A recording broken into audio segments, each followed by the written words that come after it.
好来，乡亲啊，继续来看这个惊险的场面。滨高道的铁路闸害去，火车要来啊，拢无反应。这是发生伫云林斗六国中附近的一个滨高道，昨尾仔下班的尖峰时间，竟然害去，只有迄个顶下来死，警铃无响，铁路闸嘛无放落来。当时这个警示牌显示讲，路南就北拢有火车要来通过，是好你加载有热心的驾驶冲落车，帮忙指挥交通。也若无，若有车弄入去滨高道，恐惊弄到火车。 代志就大条。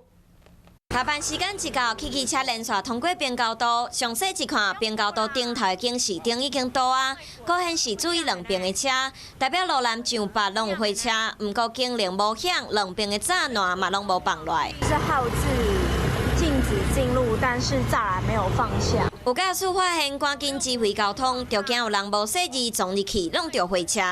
会过啊？卖过啊，危险的呢。这是伫云林斗六国中附近的滨高道，当地居民讲已经毋是头一摆歹去。伊啊，会拄着，哎，惊，安尼哦，嘿啊，这滨交道即马大家拢也足注意啊。什么故障的啦，也有坏掉的啦，都有。那我们自己在过滨交道，心里都有压力。滨高道的安全设施各种无警铃栅栏嘛袂放，而且佫是伫国中附近的下班时间，遮囡仔的家长和学生拢真侪，代替接到通报，赶紧派人来维修。大型看板它本身故障，它就会不让民众误解说，我怎么会车上没有放下来？